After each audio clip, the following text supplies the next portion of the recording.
guys, and welcome to Magikarp Jump!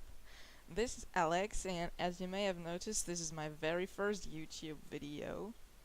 I've just gotten too addicted to this game, and I just had to give you my personal advice on how to succeed playing this game. So I bet you want to know how I got my golden Magikarp.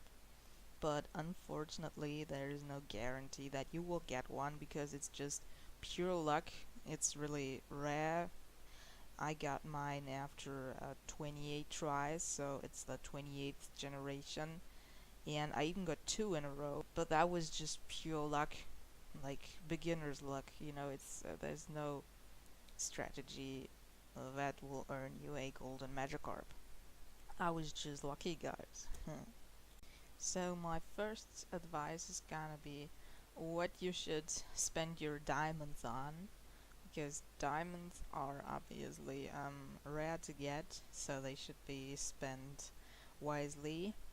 And I would actually recommend at first spending diamonds on decorations like the Shaymin planter. It will give you a 14% bonus on JP from food, which is permanent, even if the decoration isn't placed in your plant. Or the Aegislash statue, I don't know how to pronounce it. It will give you a bonus 20% JP from training.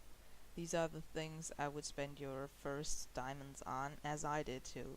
So if you've got all the decorations and you want to have a support Pokemon, then I would recommend Poplio as a support Pokemon for 500 diamonds, because it drops a sunken treasure every 7 hours, and this could be either coins or diamonds or a ton of food, and I think it could be well over 1,000 coins, which is pretty nice. Also, I've heard that lots of people recommend getting Charizard as a sport Pokemon. It will give a great item every 12 hours, which is like a long time, and the items it could give you is a training soda, which is basically the same effect that Piplup does, and Piplup gives you a training point every 1.5 hour, or it could give you an LP restore, but your league play restores automatically after I think 1 or 2 hours anyway, so that's useless too. Or a skill restore, it will restore any support Pokemon skill, but that's also what Slowpoke does. Yeah, it recovers other skills every 12 hours, so that's yeah, pretty useless because Slowpoke is way cheaper than Charizard. The only thing useful it could give you is actually a power up, which will boost jump power gains by 50% for 3 hours. That would be really nice, but as there are 4 items which Charizard could give you, it's a quarter chance that it will get you a power up, which means that on average it will give you a power up every 2 days. And I don't know, I think 600 diamonds in my eyes it isn't worth that. So I can't recommend Charizard. I would rather spend more support candies on Pikachu, who will give you like JP, or on Meowth, who will give you coins.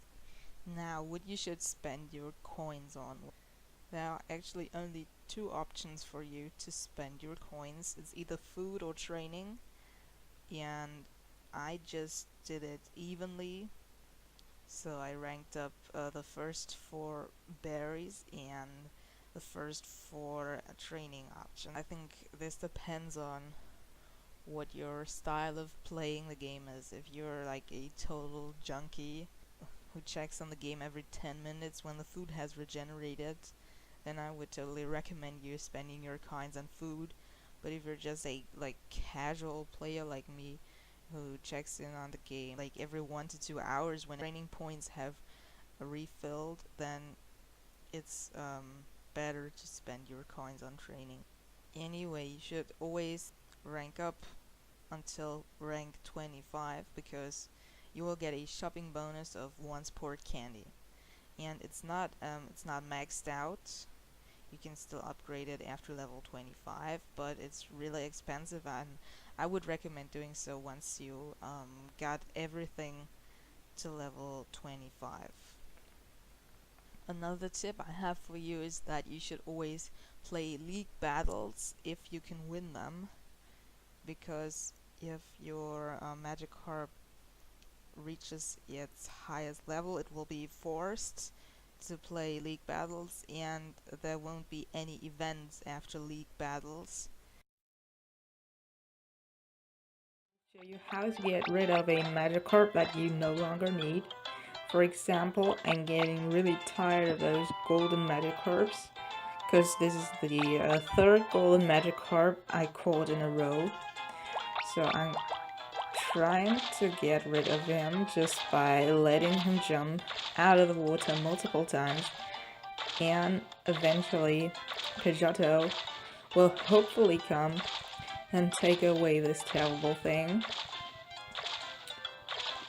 Or maybe this will only work one time. I'm not sure, it should work, but alright. So I've already got one Magikarp taken away by a Pidgeotto. So probably this is a one-time event and this won't work. Well, I will have to deal with a third golden Magikarp.